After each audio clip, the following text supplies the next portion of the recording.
మెలకపల్లి మండలం దాస్పల్లి గ్రామంలో నాగర్ కర్నూలు జిల్లా బీకేఎస్ భారత్ కింగ్ సంఘ్ ఆదేశాల మేరకు దాసుపల్లి గ్రామంలో బలరాముని జయంతి సందర్భంగా ఘనంగా వేడుకలు మరియు నాగలి గుర్తు జెండా ఎగరవేశారు. రైతు వ్యవసాయానికి అతి ప్రాముఖ్యమైన గోమాత పూజతో కార్యక్రమము ప్రారంభించడం జరిగింది. తర్వాత బలరాముని పుట్టినరోజు వేడుకలు జరుపుకొని రైతుకు కావలసిన నాగలి గుర్తు జెండాను ఆవిష్కరించడం జరిగింది.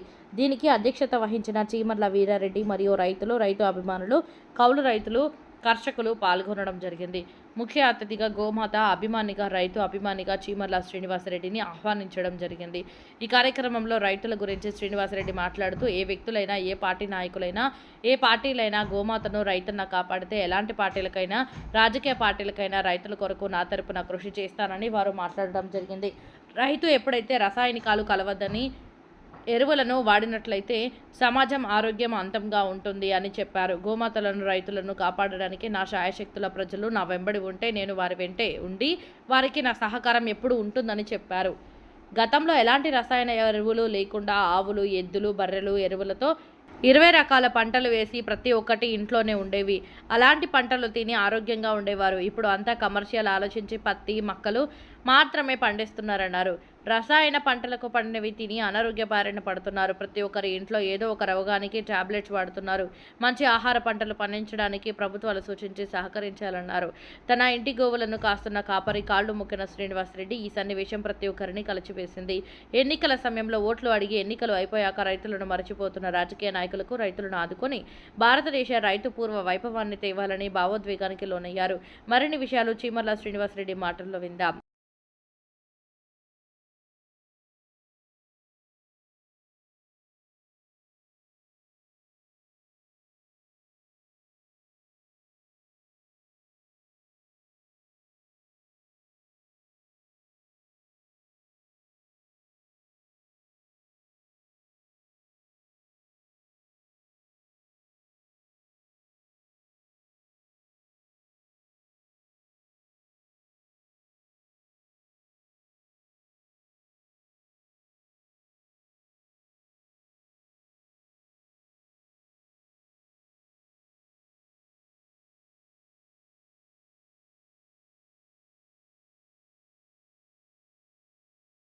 నా యొక్క నమస్కారములు.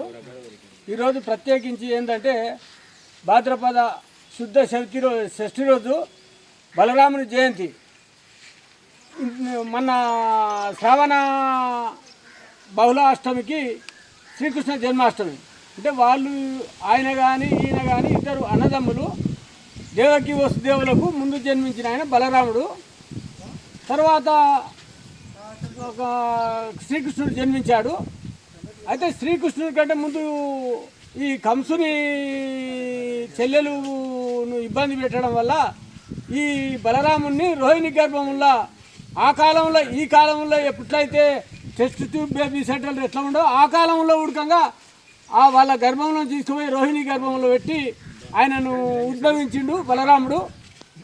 శ్రీకృష్ణుడేమో అష్టమ గర్భం 8వ కాన్పులా శ్రీకృష్ణుడు జన్మించిండు. కాకపోతే శ్రీకృష్ణుడేమో గోవులను సంరక్షించుడు. బలరాముడేమో గోవులకు పుట్టిన సంతానంతో భూమిని దున్ని ప్రజలకు ఆహారంగా పంటలు పండించి దానికి కారకుడైండు. భూమిని దున్నడానికి గోవులకు పుట్టిన సంతానంతో భూమిని దున్నడానికి దాంట్లో దూడలను, కోడ దూడలను గడం కట్టి మనకు ఆహారంగా అందించడానికి భూములను దున్నిడు. ఈ బలరాముని జయంతి సందర్భంగా ఈ వచ్చిన వాళ్ళందరికీ నా యొక్క కృతజ్ఞతలు. మరియు ఇంకోటి భారత్ కిసాన్ సంఘ్ అంటే భారతదేశంలో ఉండే కిసాన్ అంటే వ్యవసాయదారులు. ఈ వ్యవసాయదారులకు ఈ కాలంలో విలువ లేకుండా పోయింది.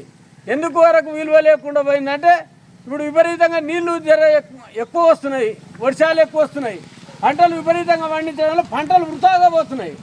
ఎందుకు వరకు వృథాగా పోతున్నాయి అంటే వాస్తవం అని చెప్పాలంటే ఉపయోగానికి వచ్చేటి పండిస్తలేరు. ఉపయోగానికి రాని ఈ పత్తి అటువంటివి ఎక్కువ పండించి తిండి గింజలు అనేటివి లేకుండా కొన్ని రోజులకు ఈ జొన్నలు ఎట్లుంటాయంటే, కొర్రలు ఎట్లుంటాయంటే, బురకలు ఎట్లుంటాయంటే ఇటువంటి ధాన్యాలను ఎక్కడి నుంచో తెచ్చి చూపించే కాడికి వచ్చింది. నిన్న వినాయక చవితి సందర్భంగా ఎక్కడైనా ఒక జొన్నకాకి దొరుకుతుందంటే మనం ఇద్దరు గణేశుని కాడ జొన్న కంకులు, సద్ద కంకులు అవి పట్టుకునేటోళ్ళం. ఇప్పుడు అటువంటివన్నీ కనుమరుగైన ఎంత దూరం పోయినా ఏడో ఏటి దొరుకుతలేవు. లాస్ట్కు తెలకపల్లి 20 రూపాయలు ఇచ్చి ఒక మొక్క కంకి తెచ్చినాం అంటే అంత కాడికి వస్తుంది. మన అవసరం ఉన్నాయి వండిస్తలే, అవసరం లేని వండిస్తున్నాం. కాబట్టి ఇప్పటికైనా అనవసరంగా వ్యవసాయదారులు కానీ కౌలు రైతులు కానీ ఈ గోవులను రక్షించి గోపేడను గోమూత్రాన్ని వాడుకోవాలి, మనుషులు గోవు పాలను తాగాలి. ఇటువంటివన్నీ మీరు అవలంబించాలని కోరుతున్నా. వ్యాపారస్తులు ఏ వస్తువు తీసుకున్నా వాళ్ళు ఇష్టం వచ్చిన ధరకు మనం తీసుకోవాలి. మనం అడిగేది లేదు, వాళ్ళు ఏ ధర చెప్పినా ఆ ధర. ఇప్పుడు వ్యవసాయదారులకు నేను ఉడకంగా ఇప్పుడు ఈ పంటను నేను నా ఇష్టం ఉంటే ఈ ధరకి ఇస్తా లేకుంటే లేదనే లేదు. ఇప్పుడు క్వింటాల్కు 2000 వడ్లుంటే ఆడికి 200-300 లంచాలు ఇచ్చి మనము అమ్ముకోవాల్సిన పరిస్థితి వచ్చింది. అదే మనకు సరైన పంట మనకు తగ్గట్టే పండించుకుంటే వాళ్ళు మన ఇంటికి వచ్చి కొనుక్కొని లేదు, మనమే వాళ్ళ ఇంటికి తీసుకుపోయి మోసుకుపోయి ఇవ్వాల్సి వస్తుంది. మరియు ముఖ్యంగా రైతు సంక్షేమము, ఈ రాష్ట్రం ఆర్థిక అభివృద్ధి అనే సంక్షేమం ద్వారానే మనము రైతులను ప్రోత్సహించాలనే మనం కొన్ని కార్యక్రమాలను చేస్తున్నాము. అంటే ముఖ్యంగా ఏంటంటే రైతు అనేవాడు కనుమరుగైపోతున్న ఈ కాలంలో రైతులు మళ్ళీ మనం పూర్వవైభవం తేవాలంటే ఏం చేయాలంటే భూమిని కాపాడాలి. భూమి మొత్తం నాశనం అయిపోతుంది. ఎందుకంటే మన భూమిలో ఉన్న ఖనిజ లవణాలు మొత్తం నాశనం అయిపోయినాయి. ఎందుకంటే ప్రకృతిగా మనకు గోవు పేడ లేదు. ప్రకృతిలో వచ్చిన ఆకు అలాలు ఇలాంటివి చేసి వ్యవసాయం చేసేది ఒకప్పుడు. అవి పూర్తిగా కనుమరుగైపోయినందుకు వ్యవసాయం పూర్తిగా లాభసాటిగా లేకుండా పోయి ఇబ్బంది ఏర్పడుతున్న కారణంలో రైతులు వ్యవసాయం అంటే భయపడుతున్నారు, ఎవరు చేస్తలేరు. ఒకప్పుడు 100కి 90 మంది వ్యవసాయం అంటే చేసేవారు. ఇప్పుడు 100కి 10 మంది కూడా వ్యవసాయం చేయాలంటే చిన్న చూపు చూస్తున్నారు. దీన్ని ఎందుకు అంటే ఈ సమాజానికి అన్నాన్ని ఆహారాన్ని అందించేది ముఖ్యమైన వ్యక్తి రైతే కదా. ఆ రైతును కాపాడితేనే ఈ సమాజం మొత్తం ఆరోగ్యంగా సంక్షేమంగా ఉంటుంది అనేది ఒక దృఢ నమ్మకంతో మళ్ళీ ప్రజల్లో మనం ఏం చేయాలంటే ఎక్కడ పోయి రైతాంగాన్ని పూర్తిగా బలంగా తయారు చేసే విధంగా మళ్ళీ తయారు చేయాలంటే ఏం చేయాలంటే ఫస్ట్కు రైతుకు పెట్టుబడి తగ్గే విధానం రావాలి. అసలైంది భూమి కూడా నాశనం అయిపోతుంది. మనం యూరియా వేస్తే పంతుంది, పిండి సంచులు వేస్తే పంతుంది, ఇంకా ఏం వేసినా అది బాగా అలవాటు అయిపోయింది అన్నట్టు. మనం ఇట్లా రోజు షుగర్ గోలు వేసుకుంటేనే బతుకుతున్నాం, బీపీ గోలు వేసుకుంటేనే బతుకుతున్నాము, రోజు బి కాంప్లెక్స్ అని గోలి వాడుతున్నాము. వేరే ఏ విటమిన్ తక్కువ ఉంటే అది గోలిదారనే వాడుతున్నాము. ఇన్ని రోజులు అట్లా లేకున్నది. ఆహారానికి కావాల్సిన వివిధ రకాల ఆరోగ్యమైన వస్తువులు, ఉలువలు, శనియలు, సద్దలు అన్నీ ఎన్నో రకాల 10-20 రకాల పంటలను మనం పండించి మన ఇంట్లో ఉండి అవి తిని మనం ఆరోగ్యంగా ఉన్నాము. అవి కోల్పోయి ఈరోజు చేస్తున్నా అంటే అందరూ కమర్షియల్ అయిపోయింది. వ్యవసాయం అంటే పత్తి వండితామా, మక్కలు వండితామా, కోళ్ళకేమో మక్కలు కావాలి, పత్తి బట్టలకు కావాలి. అవి 2 ఉంటే సరిపోతుందా? మనిషికి ముఖ్యమైనది ఏంటంటే ఆహారాన్ని అందించే రైతును ఎప్పుడైతే మనము మంచి ఆహారాన్ని పండించే విధంగా తయారు చేస్తామో ఈ రాష్ట్రం ఆర్థికంగా అభివృద్ధి చెంది ఆరోగ్యంగా తయారవుతుంది. ఇన్ని హాస్పిటల్ కట్టాల్సిన అవసరం లేదు. గవర్నమెంట్లు ఏం చేస్తున్నాయంటే హాస్పిటల్ కడుతున్నాయి. హాస్పిటల్ కంటే ముఖ్యం ఫస్ట్ రైతును మంచి ఆహారాన్ని పండించే విధంగా వాళ్ళు ఎందుకు వ్యవసాయానికి దూరం అవుతారు, వాళ్ళకు ఎందుకు లాస్ అవుతుంది అని అన్వేషించి దీన్ని మళ్ళీ వ్యవసాయాన్ని పూర్తిగా నాశనం కాకుండా మళ్ళీ కాపాడడానికే కొన్ని కార్యక్రమాలు చేస్తాం. ముఖ్యంగా ఏంటంటే మనకు శ్రీకృష్ణుని కాలం నుండి ఎందరో మంది దేవుల కాలం నుండి కూడా వ్యవసాయం అనేది ప్రాముఖ్యంగా ఉన్నది. గోమాతలు గోవులను కాపాడి ఈ సమాజాన్ని మళ్ళీ ఎరువుల ద్వారానే వ్యవసాయం చేసేటట్టు తీసుకుపోవాలి. ముఖ్యంగా ఈ కార్యక్రమాలు ఎందుకు చేయడం అంటే మనం రైతులమంతా ఇప్పుడు 100కి 80% 60% రైతులు ఉన్నారు. రైతులంతా ఏకం కావాలి. గవర్నమెంట్కి మనకి ఏం కావాలని అడుగుతలేదు అంటారు వాళ్ళు. మీకు ఏం కావాలని అడిగితే మేము ఏనిక రెడీగా ఉంటాం కానీ ఎవరు వస్తలేరు. అట్లా వచ్చినప్పుడు మీకు మేము సహకరిస్తాం అంటారు. ఇప్పుడు 100కి 90% రైతులు మొత్తం దాని మీద ఆధారపడి బతుకుతున్నాం కదా. మనమందరం కలిసి ఏకమయ్యి గవర్నమెంట్కు ఏ గవర్నమెంట్ అని ఉండని, సీఎం ఎవరన్నా ఉండని మనకు సంబంధం లేదు. కానీ రైతుకి ఏం కావాలనేది మనం పోయి వాళ్ళను అడిగినప్పుడే వాళ్ళు మనకి ఇస్తారనే ఆలోచనతో రైతులను ఏకం చేయాలనేదే నేను ఉద్దేశంతో ఈ కార్యక్రమాలు చేస్తున్నా. ఎందుకంటే రైతును ఎప్పుడైనా చిన్న చూపు చూస్తే ఈ సమాజం పూర్తిగా నాశనం అయిపోతుంది. రైతును గౌరవించుకుంటూ పార్టీలను గౌరవించాల్సిన అవసరం ఉంది. పార్టీలు అందరికీ అవసరమే, ఎవరి పార్టీలు వాళ్ళకున్న అభ్యంతరం లేదు. పార్టీలే, సమాజమే అనేది నేను కోరుతున్నా. ఎందుకంటే ఇప్పుడు మనుషులు అనేటోళ్ళు ఇన్ని ముఖాలు ఉన్నాయి, ఇన్ని రకాల ముఖాలు, ఒక్కొక్కరికో ఆలోచన ఉంటుంది.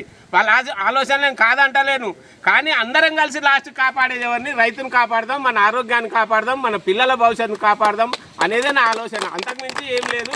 మీరు అన్ని జెండాలను పక్కకెట్టండి, అవసరం ఉన్నప్పుడు జెండా పట్టండి, అవసరం ఉన్నప్పుడు రైతు ఎజెండా కొరకు ప్రాముఖ్యంగా అందరూ ముంగలికి కదలి రండి అని చెప్తున్నాం. ఇప్పుడు ఇప్పుడు దాస్పల్లి ఉంది, దాస్పల్లిలో 80% రైతాంగాన్ని కదిలిపోయి అడిగితే ఏ నాయకుడన్నా కాదంటారా, ఏ ఎమ్మెల్యేనన్నా కాదంటారా? మనం కలిసి ఖచ్చితంగా లేనందుకే వారు ఏది కూడా మనకు చేస్తలేరు. మనం ఏం కోరుకుంటున్నాం, ఓటు వస్తే 500 చాలయా, ఒక క్వార్టర్ చాలయా, ఇది అడుగుతున్నాము. కాదు మాకు ఇప్పుడు మనకు ఎలక్షన్లో కూరుకొస్తారు ఎమ్మెల్యే, మాకు ఈ రైతాంగానికి తొవ్వ కావాలి, మాకు ఇప్పుడు రైతులకు ఈ రకమైన సబ్సిడీ ఎరువులు కావాలి, మాకు ఆవులు కావాలి, మేము పశువులు దున్నుకోవడానికి కావాలి, కౌలు రైతులు మేము లాస్ అవుతున్నాము, మాకు ఏదో రకంగా గవర్నమెంట్ సహకరించాలని కొట్లాడితే గవర్నమెంట్ ఎందుకు ఇయ్యదు? మనం ఏకమైతలేము, కొట్లాడతలేము కాబట్టి వాళ్ళు ఇస్తలేరు. రైతులు ఏంటంటే వాళ్ళు ఏదో తెలివి తక్కువ, వాళ్ళు ఏది అడుగుతారో మనం అదే ఇచ్చి అంతలే చేతులు ముడుచుకుందాం అని వాళ్ళు అనుకుంటారు. మనము ఎప్పుడైతే ప్రశ్నించే తత్వం మనలో వచ్చినప్పుడే ఈ సమాజం మార్పు వస్తుంది, వాళ్ళకు కూడా ఆలోచన వస్తుంది. ఇప్పుడు మనము ఓట్లు వేసినాక సపరా కాకుండా ఉంటే వాళ్ళకి ఏం తెలుస్తుంది? అందుకే అది అయితలేదు. కాబట్టి నేనేంటంటే మీ తరపున ఏకమయ్యి నాకేదో సొంత లాభం కొరకైతే నేను ఏం ప్రయత్నం చేస్తలేను. మీరు 100% నిజం చెప్తున్నా, నాకు ఎలాంటి స్వార్థం లేదు.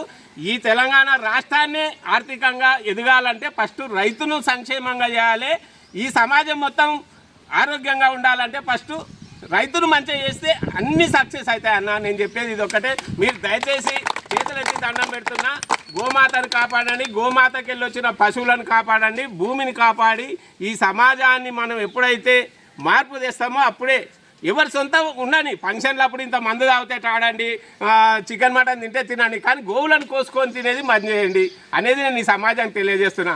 ఎందుకంటే గోవు ఎన్నడూ కూడా తినడానికి అది ఎక్కడా లేదు. ఏ సబ్జెక్టు చదివినా, ఏ పుస్తకం చదివినా గోవుని తినాలని లేదు. గోవుని కాపాడుకుంటే ఈ సమాజం బాగవుతుందనే ఉంది. నేను 100 పుస్తకాలు చూసినా ఏడ గోవుని తినాలని లేదు. ఎందుకంటే దాన్ని తిన్నప్పుడే ఈ సర్వనాశనం అయిపోతున్నాం. గోవు పెండలోన ఎన్నో రకాల సూక్ష్మజీవులు ఉన్నాయి. దాన్ని నువ్వు ఖాళీ ఇంటికాడ అట్లకెళ్ళి ఇప్పుడు నేను 4 ఏళ్ళ నా ఇంటి ముంగల ఆవులు చుట్టుముట్టు ఉంటాయి, నేనేం చేయకున్నా ఆ వైబ్రేషన్కు నాకు ఇవాళకు కరోనా అప్పుడు ఇవాళకు 5 ఏళ్ళు అయినా నాకు ఒకనాడు జ్వరం వస్తలేదు. నాకు ఎన్నో ఆరోగ్య సమయం అంటే ఎడ్డేకి లేసేది అంతకుముందు, ఇప్పుడు అవి ఎలాంటివి లేవు.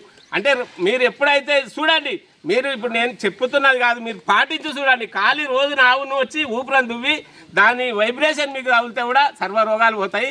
దాని పాలలోని దాని మధ్యలోన చాలా పవర్ఫుల్ ఉంది.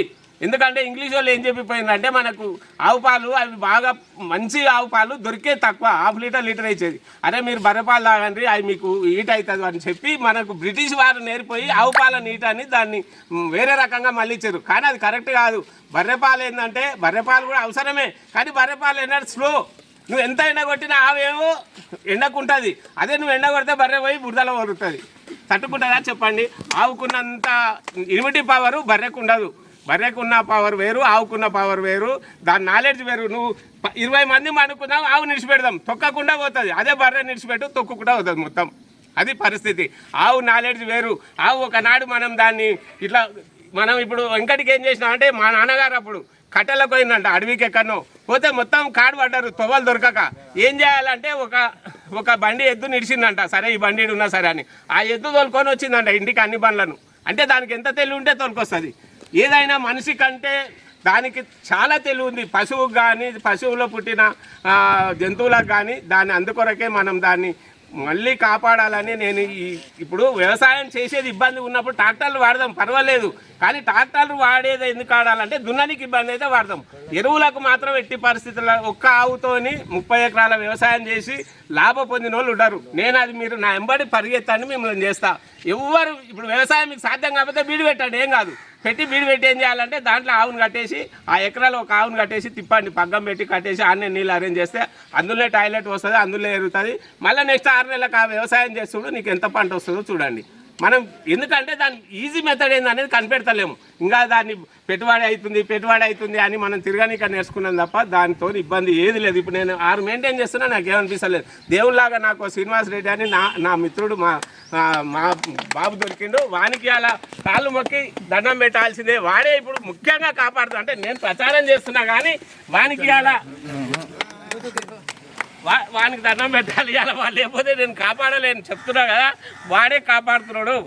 అందుకే మనం ఇలాంటి వాళ్ళని గౌరవించిన రోజే మనకు మళ్ళీ పూర్వ వైభవం వస్తుంది.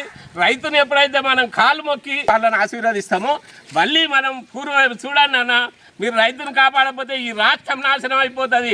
సీఎం కాదు, ఎమ్మెల్యే కాదు, ఎవ్వరు కాపాడలేరు. మనకు అది మాత్రం కావాలని నేను కంటికి కన్నీరుగా కాపాడాలి దాన్ని. మనం గోవు పోతుందన్న ఏడికి రామరెడ్డిపల్లి ఆయన కొట్టుకపోతున్నాడు. ఎందుకన్నా తల్లిని వేరు చేసిండు, దూడని పట్టుకపోతున్నాడు. అది ఇట్లా పడితే పాపం నన్ను పట్టుకపోతున్నాను నాకు దాని భాషలో నాకు చెప్తుంది. ఎందుకు పట్టుకపోతున్నావు అంటే నాకు ఇబ్బంది ఉంది, ఆర్థికంగా అమ్మేస్తున్నావు అంటాడు. మన ఒక తల్లిని పిల్లని వేరు చేసి చిన్నప్పుడే చేస్తామో మనం పాల్పరిచేదే. అలాంటి దుస్థితి ఈ సమాజానికి ఎందుకు వచ్చింది అంటే వాళ్ళకి పైసలు కావాలి, పిల్లల చదువుల కొరకు, వాళ్ళ ఆర్థిక ఇబ్బందుల కొరకు వాళ్ళు చేస్తున్నారు. వాళ్ళని తప్ప అనడం లేదు. అసలు కథ ఆ స్కూల్లో నాణ్యతమైన విద్య లేక వాళ్ళు ప్రైవేట్లో చదివించి లక్షలు పెట్టుబడి పెట్టాలని పట్టం పోతున్నారు అందరూ. ఎందుకంటే మా పిల్లవాడు కూడా వాళ్ళ పిల్లలతో చదువుకుంటే మేము బాగుపడతామే అనే ఆశతోని వాళ్ళు చేస్తున్నారు. వాళ్ళని తప్పనడం లేదు. ప్రతి ఒక్కరి బాధ ఇప్పుడు ఏంటంటే అసలు విద్య కొరకే అందరూ హైదరాబాద్ పోతున్నారు వ్యవసాయాన్ని విడిచిపెట్టి. ఆ విద్యను మనకు మండల వల్ల అందుబాటులో చేసి ప్రతి ఒక్కరికి ఏదో ఒక రకమైన ఉపాధి చేసినప్పుడు ఈ సమాజం మార్పు వస్తుంది. చాలామంది అందరూ హైదరాబాద్ పోయి హైదరాబాద్లో ఏం చేస్తారు చెప్పండి. ఇప్పుడు వరదలు వస్తే మునిగిపోతున్నాయి, భూకంపాలు వస్తే చనిపోతారు. ఇంకా దాన్ని మించింది ఏముంటుంది? పల్లెలు ఎంత వాతావరణం. ఒకప్పుడు గాంధీజీ మహాత్ముడు చెప్పింది ఏంటంటే పల్లె సీమ ఎన్నడైతే బాగుపడుతుందో అప్పుడే ఈ రాష్ట్రం బాగుపడుతుంది, ఈ దేశం బాగుపడుతుంది అని చెప్పారు. అది ఎవరన్నా గమనిస్తురా? ఓట్లు వేసుకొని ఇక నాకే ఊరికి వస్తాడు. నెక్స్ట్ మళ్ళీ ఊరి గురించి మాట్లాడే నాయకుడు ఈరోజు ఈ సమాజంలో లేకపోవడం చాలా బాధాకరం అనిపిస్తుంది. ఏ నాయకుడిని తప్పు పెడతలేను, కానీ సమాజాన్ని అర్థం చేసుకునే నాయకులు కావాలి. నేను నాయకులను తప్పు పట్టడం లేదు, సమాజాన్ని ఎందుకు అర్థం చేసుకుంటారు, వాళ్ళ బాధను ఎందుకు పంచుకుంటలేరు, నీకేమైంది, ఎందుకు వ్యవసాయం చేస్తారని అడిగే నాయకుడు ఈరోజు లేడు. రైతు బంధు అని ఇస్తావు, అది రైతు బంధు ఇచ్చి ఈడంగా ఇస్తే కౌంటర్ రంగం మళ్ళీ అది ఎంబడే తావుడకపోతుంది తప్ప అది పెట్టుబడికి ఎక్కడ ఉపయోగపడతలేదు.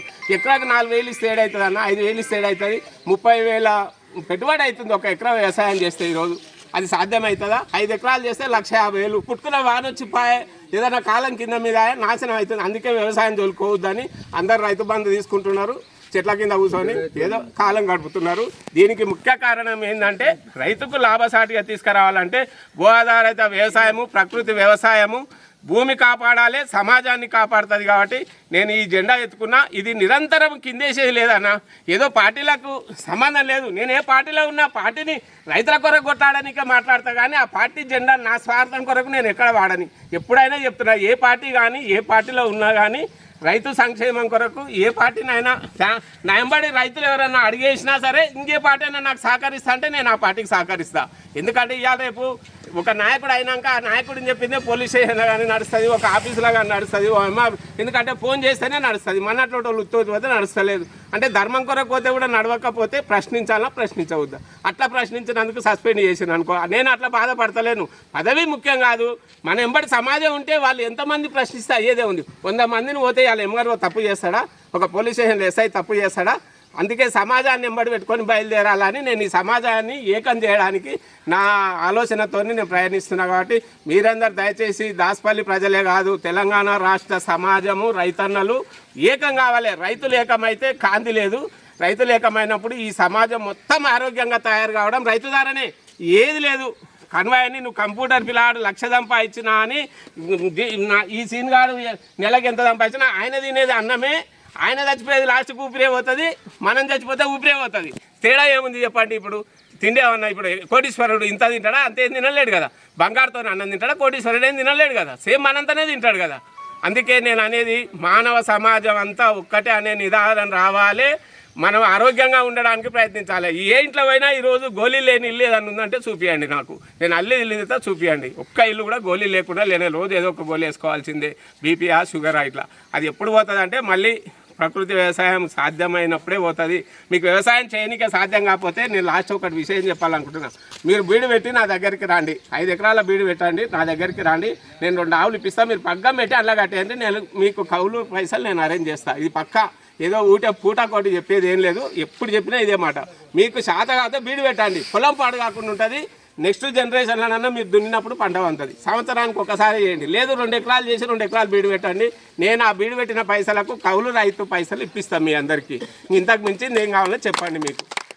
మొత్తం దాసపల్లి మొత్తం ఎవరే రండి 100 ఎకరాలు ఒక దగ్గర వ్యవసాయం చేస్తాము. దాన్ని ఎట్లా చేయాలి, ఎట్లా లాభసాటిగా తీసుకురావాలి, దాసపల్లి వైపు వివిధ రాష్ట్రాలకు వెళ్ళి బయటికి వెళ్ళి వచ్చే రోజు ఇస్తా. ఇప్పుడు మనకేంటంటే గవర్నర్కి వెళ్ళి ఒక పెద్ద టీం ఉంది. గవర్నర్ ద్వారా బయట ఒక వాళ్ళ ఫ్రెండ్ గో ఆధారిత వ్యవసాయం చేసే వాళ్ళకి ఎంకరేజ్ చేస్తుంది. 1000 మంది జమ అయ్యి వాళ్ళకు ఎకరాకు ఎంత పెట్టుబడి పెడితే అంతా నేను ఇస్తా, లెక్క రాయమను. వాళ్ళకు 30,000 పెడతారు కదా, నెక్స్ట్ నేను 30,000 నేను ఇస్తా, వాళ్ళు లాస్ కావాల్సిన అవసరం లేదని వాళ్ళు హామీ ఇస్తున్నారు. మీరు నా నెంబర్ రాండి, నేను అలా ఇప్పిస్తా. మీకు లాస్ కాదు, కాకపోతే మీరు కౌలుకి ఇస్తారు అనుకో, ఆ కౌలు రైతులు మీరు కలిసి చేయండి వ్యవసాయాన్ని. ఊరితే ఇచ్చి మీరు చెట్ల కింద కూర్చుంటే ఆయన ఏం చేస్తాడంటే కౌలు రైతు పటేల్కు కట్టాలి, ఇక ఇచ్చిన పొలం రైతుకు కట్టాలి కదా కౌలు, నాకు పెట్టుబడి కట్టాలి అని ఏం చేస్తున్నా అంటే యూరియా పిండి సంచి ఎక్కువ విపరీతంగా వాడి పంట పండించేటట్టు చేస్తున్నాడు. ఆయనకు ఆ ఏడు అంతే పంతది, నెక్స్ట్ ఏడు వండదు అనుకో, అప్పుడు పొలం విడిచిపెట్టాల్సిన బాధ్యత వస్తుంది. కౌలు రైతు బాగుపడతాడు, ఇక్కడ పొలం రైతు బాగుపడతాడు, సమాజం బాగుపడుతుంది. ఈ 3 అవకాశాలు. మీరు చేసేది ఏం లేదు. కౌలు రైతు వాళ్ళ కౌలుకి ఇచ్చినా మీరు యాజమాన్యంలో కౌలు రైతును పెట్టుబడి మనమే పెట్టించి ఆయనకి ఎంత లాస్ అయినా మనం కట్టించే బాధ్యత నేను తీసుకుంటా.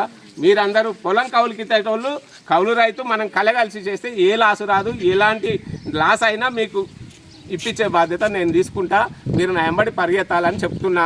మీరు చేసేది ఏం లేదు, ఒక బలం అంతే. మీరు పైసలు ఎవరిని ₹1 ఖర్చు పెట్టాను. మీకు నెలకు కూడా కావాల్స్తే నా వెంబడి వచ్చిన వాళ్ళకు నెలకు 10,000 5,000 శాలరీ రూపంలో కూడా అరేంజ్ చేస్తా. కాకపోతే నా వెంబడి ఉండాలి మీరు, అంతే. నా వెంబడి ఉంటే అన్నీ వస్తాయి.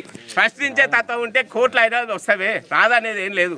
ప్రశ్నించే తత్వం లేక మనకు కావాల్సింది అడగలే. ఇప్పుడు మన సన్నవిలానికి తెలివి వచ్చేంత వరకు అమ్మ పాలిస్తుంది. తర్వాత అమ్మ నాకు ఆకలి అవుతుంది అంటే అన్నం పెట్టేది.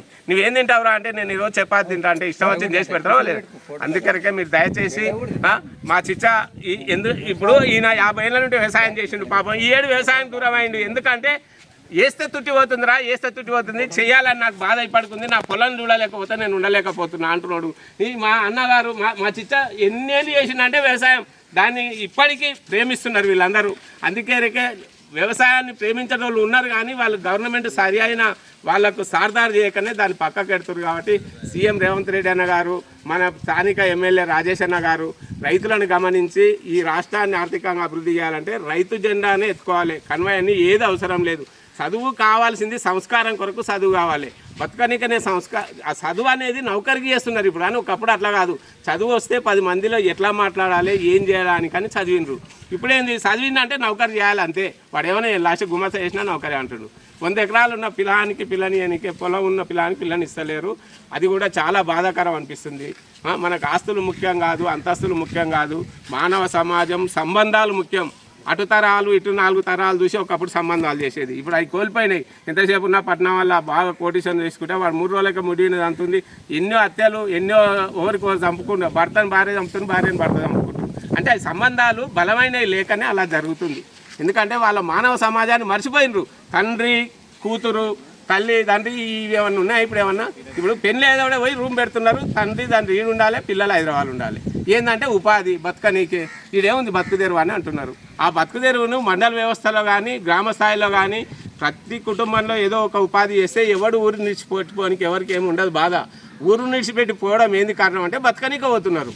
అందుకే ఆ ఏర్పాట్లు చేస్తే ఈ గవర్నమెంట్లు తెలివైన గవర్నమెంట్లు ఆలోచించి ఎక్కడోళ్ళకి అక్కడ ఉపాధి కల్పిస్తే ఒకతాన సమాజం జమ కాదు, ఒకతాన ఆర్థికం కూడా ఒక్కరితానే బలోపేతం కాదు.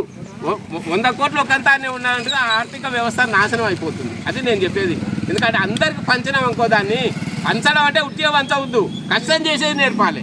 ఇప్పుడు నీ తానే ₹1 కోటి ఉంది, నువ్వు తెచ్చి ఒక 4 ఊళ్ళు నన్ను దత్తత తీసుకొని నువ్వు మంచి వ్యవసాయం చెప్పి నీకు వచ్చేది నీకు వస్తుంది, నీ పైసలకు విలువ వస్తుంది కదా. అట్లా చేసలేదు ఎవరు. బ్యాంకులు వేసి దాంట్లో నువ్వు ఎన్నడో ఆల్రెడీ ఎవడన్నా వచ్చి పట్టుకొని మెత్తల కింద పెట్టుకొని పట్ల కింద పెట్టుకొని పట్టుకుంటే తప్ప తెలుసలేదు మన దాని ఇన్ని పైసలు ఉన్నాయి అన్నట్టు. మన తెలంగాణ రాష్ట్రంలో మన రాష్ట్రాన్ని వెళ్ళేటంత పైసలు ఒక్కరిద్దరు తానే ఉంటాయి తెలుసా. వాడు ఎవరికి తెలియదు ఇవాళకు, వాడు ఎవరి తాను ఉండవు మనకు తెలియదు, వాడు ఏంటికి పనికి వస్తాయో కూడా తెలియదు పైసలు. అలాంటి సమాజం తయారైంది. కాబట్టి దయచేసి మీరందరూ గమనించి ఇప్పుడు ప్రత్యేకమైన ఆహ్వానించడం ఏంటంటే ఈరోజు బలరాముని పుట్టినరోజు సందర్భంగా జయంతి అయితే అట్లా ఈ జెండా ఏంటంటే భారతీయ కిసాన్ సంఘ్ అంటే ఇది ఓన్లీ ఏ పార్టీకి సంబంధించిన జెండా కాదు, ఇది రైతులకు సంబంధించింది. దాని మీద నాగేల గుర్తుంది చూడండి. నెక్స్ట్ మనం లాస్ట్ టైం ఎయిటేషన్ కూడా భారతదేశం జెండా అది. ఎందుకంటే భారతదేశానికి స్వాతంత్రం వచ్చే జెండా. మనం ఎప్పుడు కూడా పార్టీల జెండాలు ఇట్లా రైతుల సమక్షంలో ఎగిరేము. దాని లెక్క వేరుంటుంది, దీని లెక్క వేరుంటుంది. ఇది అన్ని పార్టీలను పక్కకెట్టి ఈ రైతు జెండా వేసినప్పుడు మీరు ఇక్కడికి వచ్చిన వాళ్ళు నెక్స్ట్ 6 నెలలకోసారి 3 నెలలకోసారి బయట వాళ్ళని తోలుకొస్తా. ఇప్పుడు ఎందుకంటే వర్షాభావం వల్ల నేను ఎవరిని తోలుకరాలేకపోతున్నా. మనకు బయట స్టేట్ వైజ్గా చాలామంది పరిచయం అయినరు, వాళ్ళు వస్తామంటారు, రైతులకు మేము సహకరిస్తాం, పెట్టుబడి మేము పెడతాము, పంట మేము తీసుకుంటాం అంటారు. మీరు 1 ఎకరా చేసినా సరే కానీ తుట్టిపోకుండా వ్యవసాయం చేయండి. 10 ఎకరాలు చేయాల్సిన అవసరం లేదు. 1 ఎకరాతోనే మీకు సంవత్సరానికి ఎంత లాభం వస్తుందో చూపిస్తా. మీరు నా ఫోన్ నెంబర్ తీసుకోండి. నన్ను మీకు సమస్య వచ్చినప్పుడు నాకు చెప్పండి. నాకు సాధ్యమైనంత వరకు మీకు లాస్ కాకుండా అయితే చేస్తా. లాభం వచ్చేది దేవుడారు కానీ ఫస్ట్ తుట్టి అయితే పోదు కదా. మనిషికి బతుకుంటే ఎవడైనా బుక్కడి పో పెడతాడు. నీకు ఫస్ట్ ఆరోగ్యం బాగాలేకుంటే ఎవడు పో పెడతాడు నీకు. అందుకే 8978 నెంబరు. నేను ఈ మీడియా ద్వారా చెప్పేది ఏంటంటే 8978925501 ఫోన్ నెంబరు. తెలంగాణ రాష్ట్ర వ్యాప్తంగా నాకు ఫోన్ చేయండి. మీ సమస్యలకు రైతు ఎట్లా లాభం పొందాలి అనేది నేను చెప్తాను మీ అందరికీ. ఈ ఒక్క దాసపల్లె కాదు, ఈ ఒక్క తెలకపల్లె కాదు, నాగర్ కర్నూలే కాదు, తెలంగాణ స్టేట్ వైజ్గా మార్పు రావాలి. తెలంగాణ సమాజంలో రైతు అనేటువంటి గుర్తింపు వచ్చే విధంగా నేను కొన్ని సూచనలు, సలహాలు, నేను బుక్కులు చదువుతున్నా, ఆల్రెడీ రైతులను కలుస్తున్నా. ఎందుకు తుట్టిపోతుంది, ఎందుకు దీన్ని లాభసాటిగా తీసుకుపోవాలనేది అన్వేషిస్తున్నాము. మా ఈ చిచ్చ మొన్న మేము ఒట్టం వల్ల పోయి ఆల్రెడీ భారత్ కిసాన్ సంఘం ఉన్నది, అక్కడ కూడా చాలామంది మేధావులు వచ్చారు, మంచి మంచి సూచనలు చేసారు. ప్రతి ప్రోగ్రామ్కి తీసుకుపోతా. మీరు నా నెంబర్ రండి, కారు నేనే పెడతా, ఖర్చు నేనే పెడతా. మీరు అవగాహన కొరకు వచ్చి మళ్ళీ ఊళ్ళో 10 మందికి చెప్పండి. మీరు వచ్చి మీరు ఏది దాన్ని మళ్ళీ చెప్పకుండా ఉంటే వేస్ట్ కదా. చెప్పడానికే తోలకపోతున్నా.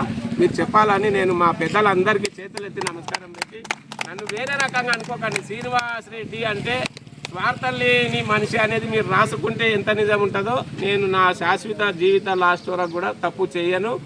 ఎవరిని ఆర్థికాన్ని ఇబ్బంది పెట్టను. నాకు ఒక సొమ్ము అవసరం లేదు. నా సొమ్ము రోజు ఖర్చు పెడతా అవసరం ఉంటే. ప్రతి జెండాకు నేను ఖర్చు పెడుతున్నా. ఈ రోజు కూడా ఖర్చు పెడితే నేను సంతోషంగా పెడుతున్నా. అదేదో నేను నెక్స్ట్ మళ్ళీ సర్పంచ్కి రావడాలో, ఎంపీటీసీకి రావడాలో చెప్పే కాదు. అది లేదు. మీరు ఎప్పుడు కూడా దయచేసి అట్లా అనుకోకండి. జై హింద్, జై భారత్, జై తెలంగాణ. ఈ కార్యక్రమానికి దాసుపల్లి గ్రామ రైతులతో పాటు వివిధ గ్రామాల రైతులు, ప్రజలు, నాయకులు పాల్గొన్నారు.